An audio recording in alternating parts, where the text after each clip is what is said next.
Good morning, one and all. It's good to connect with you all virtually. We were hoping that the semester would start by August 15th, but it seems to take more time. So we'll be connecting with you through online sessions from henceforth. And we don't know how long this semester is going to be held virtually. So, with that in mind, I'm not able to personally interact with any of you as I start with the new semester. But I'm sure this could be a better learning experience for all of us.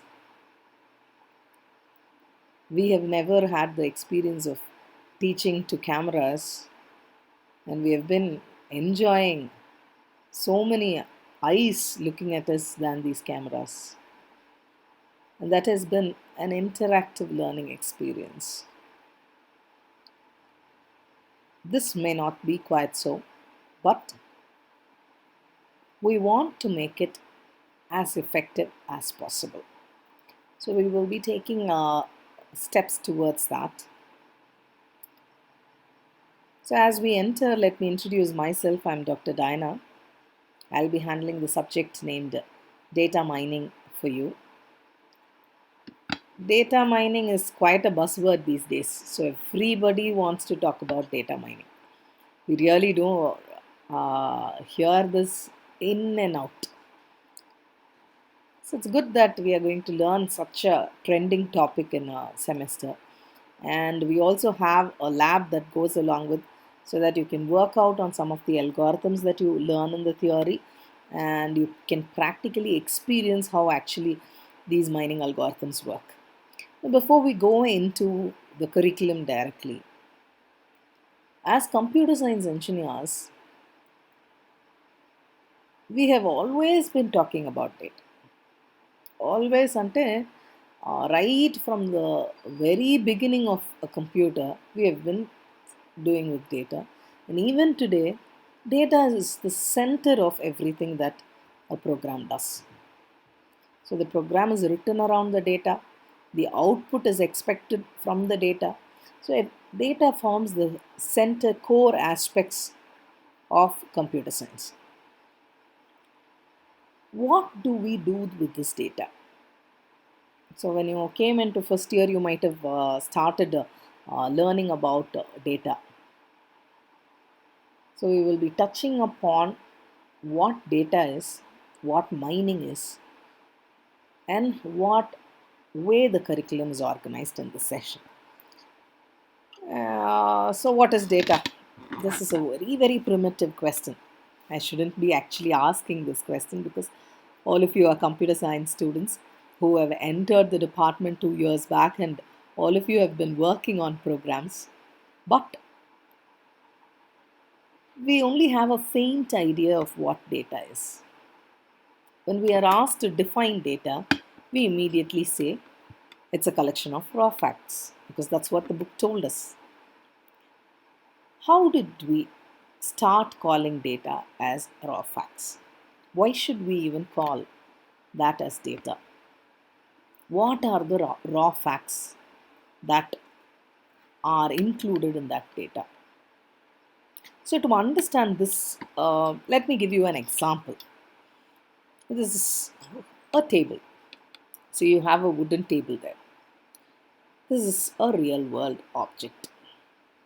When I look at it, a human being, I can see that it is a table made of wood with four legs and it's brown in color.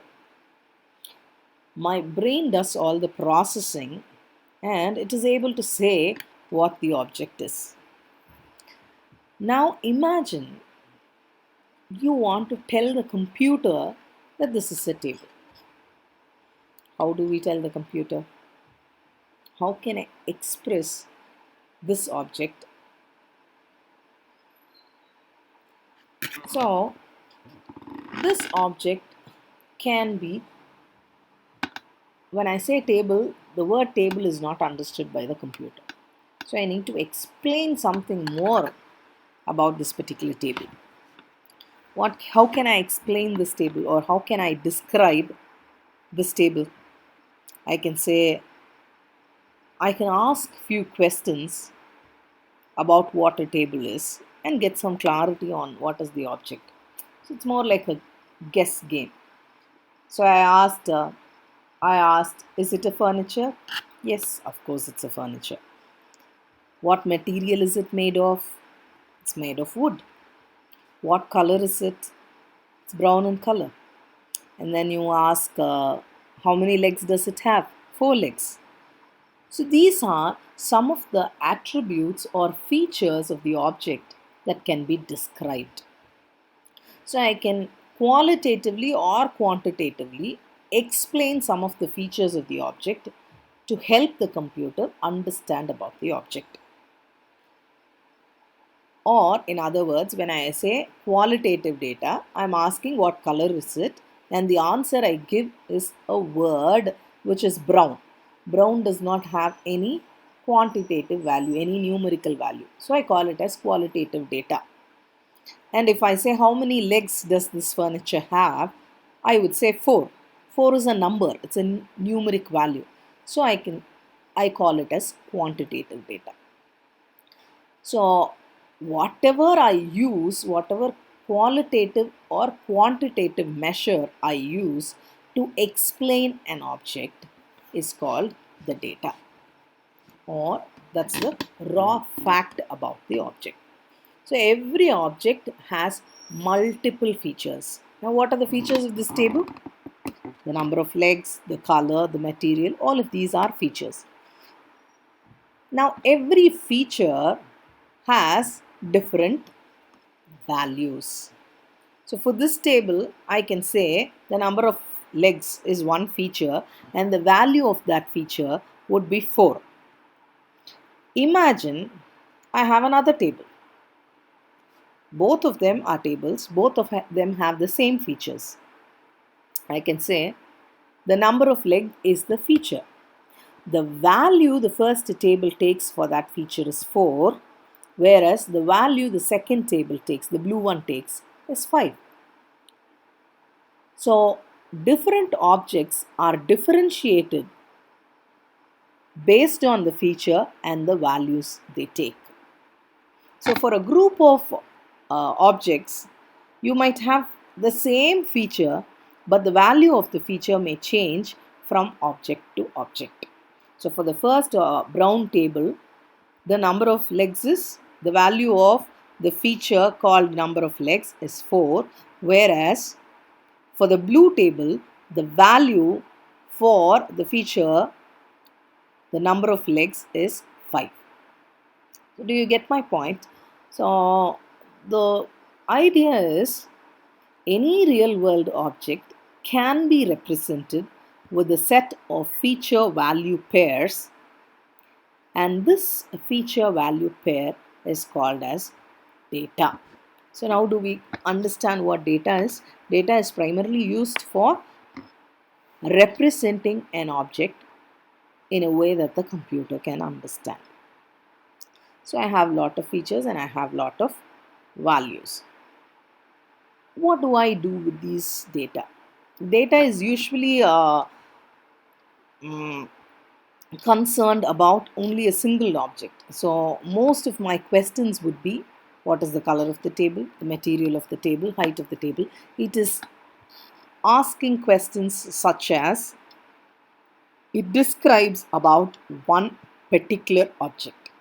So it explains one particular object. So that any question that explains one particular object and tries to give some qualitative or quantitative measure about that particular feature is called data. Now from data, what do we do? What can be done with data? Now I have multiple tables here. Each one of them seems to be different. I am going to understand some similarity or collective nature of these objects.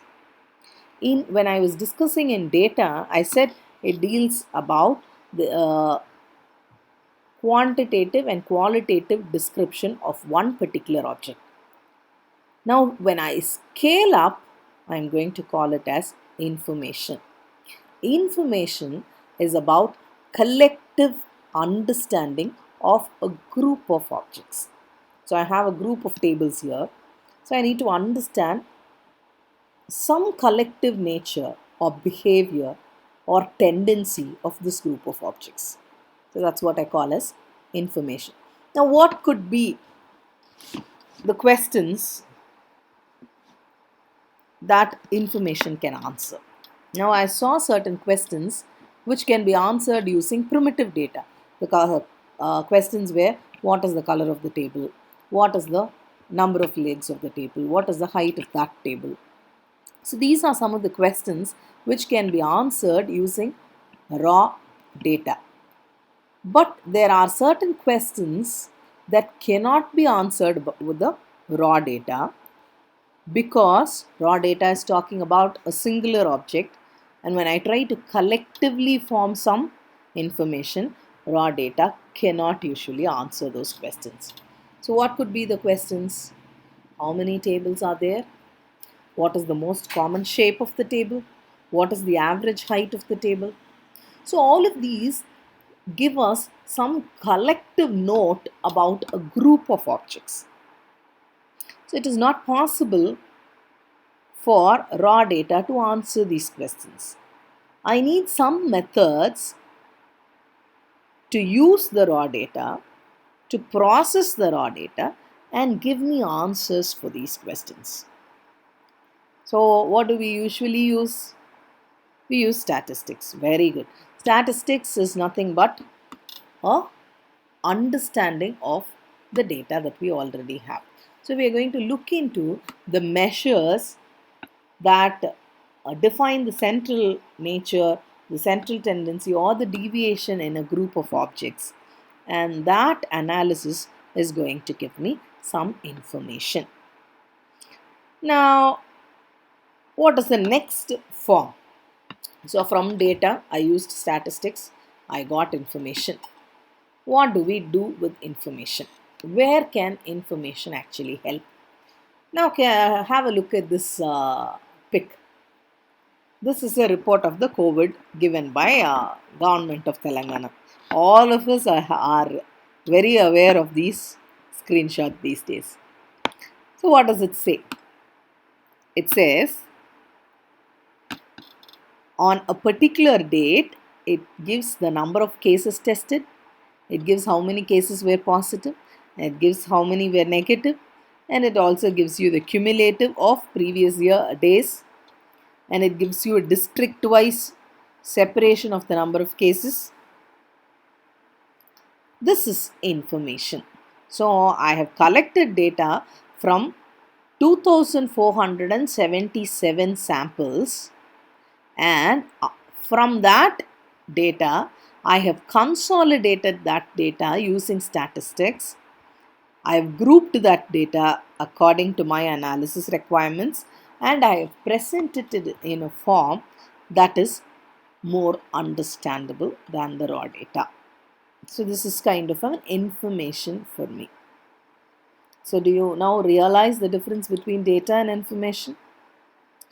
So now that we have information, immediately when you look at this chart, what does your brain say? The moment I'll tell you what I actually thought when I looked at this chart. I thought, out of 499 cases that are reported in the entire state of Telangana, GHMC had 329 cases, or in other words, Hyderabad has the 75% mammoth share in the number of cases reported. Are we taking any steps in Hyderabad that can reduce these numbers? So my question immediately goes there. So I have got some information, and this information I am using, and then I am processing that information somehow to give me a better understanding of the scenario. So this is a data about the real world. So I am trying to understand the real world scenario using the processed information. That is called as knowledge. So knowledge is processing of information and deriving conclusions from the information that is presented. So the moment you are given with some information, you do some analysis over it, and then your brain immediately grasps some conclusive remarks on that. That's the knowledge. Can a machine come up with this knowledge? Can I help a computer acquire this knowledge? When I am able to see one page of information, my brain is able to say GHMC has got the number of cases, highest number of cases. A human brain cell is able to say that, but I only looked into information. Say for example, what does this sheet have? This has got maximum of 50 numbers. I just looked at 50 numbers and I was able to say GHMC is the highest. But a computer is looking at thousands and thousands of numbers. How much more knowledge it should be able to acquire? How do I make that computer acquire that knowledge? That's going to be my discussion today. That is what data mining is about. So, data mining is going to help us get some knowledge from the information that is given to us. Now, look at these pics. What does these pics say? All of them are doing some mining. So once we have got a clear understanding of the word data, the next word in our course title is mining. Now all of these are pictures of mining. One is where you see a lot of excavating earth movers digging up the soil, and then there's another picture on the right that shows deep excavation that has happened already, and in the center of it you are able to see something green, and below you are able to see some diamond mines and coal mines where people use axes to remove the earthen covering that covers the ore, and then you get the diamond or the coal from the mine, so which is hidden there inside. This is the usual mining process. Data mining is also going to be very similar to this. So I'm going to mine knowledge from vast amounts of data that I already have. Now when you look at these excavation sites, you can see there is a lot of soil there, a lot of dirt and mud there. All of them is cleared out, and you filter and sieve out the essential ore material. So data mining is going to do exactly that. It is going to filter out muds and muds of data, huge amounts of data, to give you some useful knowledge from that. So for getting that knowledge, I am going to use data mining methods. How did this data mining evolve? In the 1970s, they had a very primitive data collection system where only programs were used. So a primitive database was created where they started saving things in the form of hierarchical databases. All that existed in 1960s, and then they moved on into the relational database system, which you have learnt in the RDBMS lab. And then we moved on into more extended forms of relational databases in the 1980s, followed by data mining in 1990. In 1990 itself, people started talking about data mining because by that time itself, they started accumulating heaps and heaps of data. And when 2000 came, they started applying data mining for various applications. So web oriented data, text related data, GIS data. To all of these kinds of data mining methods where they started applying those methods. And after 2010, people started talking about machine learning. So how can machine gather knowledge and intelligence through these data mining methods. And now we have already come to 2020, and 2020 has been really tough for all of us. But the machines are still learning. And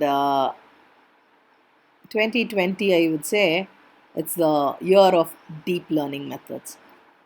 So, machines are able to learn better than human cells. That's what we have come to now. Now, why data mining? I shouldn't be asking this question now that everybody is behind the data. This knowledge, people have this question we have already answered why data mining is required. There's one saying that really pulls me towards data mining. The one who actually started his research on data mining, he said, "We're all drowning in data, but we are starving for knowledge." When I just look at this, I can see when people read a lot of books, they usually gather knowledge. They get a better vocabulary. Their fluency over the language naturally improves. So it makes a big difference from those who don't read books. Natural. The same way, when we have a lot of data and you're still not making use of it, we don't gain knowledge out of it. So these methods are absolutely necessary. And one good news about data mining is that data is everywhere. You touch anything, you send an SMS, you make a call, you make a video call, you click some pictures, you send it across, you switch on your Bluetooth. Everything that you access and touch has data in it. And this data is being mined, and you're going to extract some knowledge out of it. And this knowledge is going to help make lives easier. We have also seen some of the major applications are in business, where they start predicting stock market values, which country will go up, which country will flourish, and all that assessments people are able to make. And then in science, people use it in bioinformatics for understanding genes. And we have got all these wonderful surveillance mechanisms that are useful to the society. All of them use data mining. So now that we have understood what the importance of data mining, we will just have a look about the curriculum. Now this is how the curriculum is framed. The introduction to data mining is presented in Unit 1, where we start talking about some of the basic tasks, some of the challenges for data mining, and before we start with the mining process, what are the pre-processing methods required to prepare the data to result in effective mining. All of them are going to be dealt in Unit 1. And data mining has three different verticals for, or three different uh, approaches. One is called the association rule, the other one is called classification, and the third one is called clustering. So the units 2, 3 and 4 are going to deal with these three approaches in data mining. So unit 2 will talk about association rules and few algorithms that can help us define or come up with the association rules. The third unit is about classification, and we will be learning about some algorithms that can help us classify data. And the fourth unit is about clustering, which is about grouping of data. And the fifth unit is more like an application. So we are going to apply some of these algorithms for web and text related data, and we are going to check how these data mining algorithms provide effective knowledge on web and text data. So this is how the curriculum is actually framed.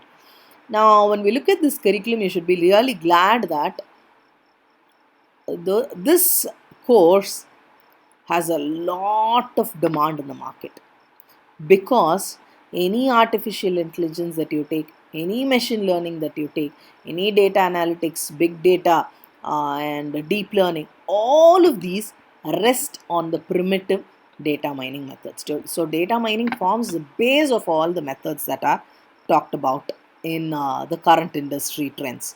So if you can learn this subject really well and try to apply these subjects in the lab, you will have a definite placement by the end of the semester, because the subject is like that. And to learn the subject, these are some of the books that are given in your syllabus. So the textbook is this book is called as the Black Book of Data Mining Concepts and Techniques by Juehan and Michelin Camper. This book, the first textbook, is the prescribed textbook in your curriculum. All 5 units are covered in that particular book, and I would strongly suggest that you use only that book. There are other books available. One other book, which is the first book in the reference book given there, by Arun K. Pujari. It's an Indian author. He's an Indian author who has got the simplified version of the same Juehan book. So you can use that also if you have difficulty in understanding Juehan. But I would not suggest going with any of the other books, because the reference books are not directly useful for certain reasons. So I would recommend only the first textbook and the first reference book, and strictly no all-in-ones for this subject, because it's a different practical oriented subject. You cannot learn it from the all-in-one. So most of these aspects, once you learn it in the lab, it will be easily understandable, and once you start applying them in the lab, you might not even require a stringent learning material for understanding these concepts. So don't go for all-in-one for this particular subject. Now, for this session, to conclude, before I conclude for this first session, I thought we will look into the basic definition of data mining alone for session 1. This is what we will be seeing in unit 1. Let me go into that depth later. Now, what is data mining? We will only look into the definition for today's session.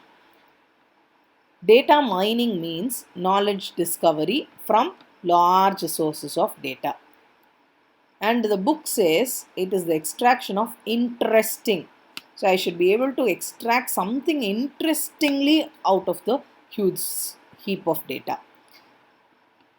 To measure that interestingness, what do I call as interesting? So they have defined 4 terms that express the interestingness of the data. The first one is called the non-triviality. Trivial means something very simple, something very basic.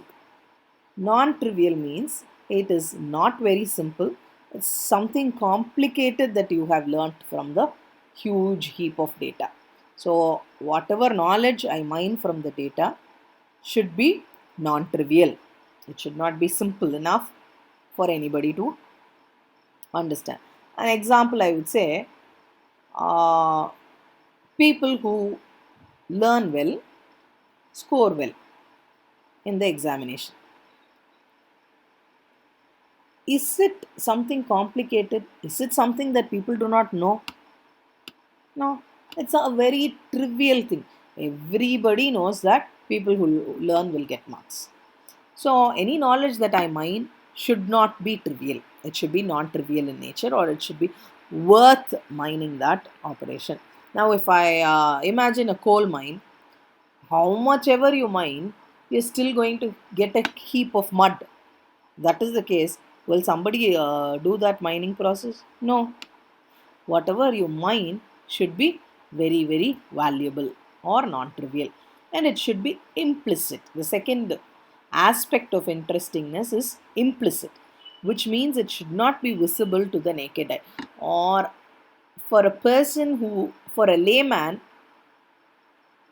it should be something that he doesn't know. So it should be implicit in nature, and it should be previously unknown, or somebody who, when I already know that information, when I already have that knowledge with me, I don't have to employ data mining methods to acquire that particular knowledge. So it should be previously unknown, and it should also be potentially useful. So whatever I mine out, whether a diamond or a coal or knowledge, it should be useful to me in the business decision making process. And so these are the four aspects of the interestingness of the knowledge that is mine. So it defines as extraction of interesting, which in terms is non-trivial, implicit, previously unknown, and potentially useful patterns or knowledge from huge amount of data. Now, data mining is usually called as a misnomer. Misnomer means something that is wrongly named. Why would I say data mining is wrongly named?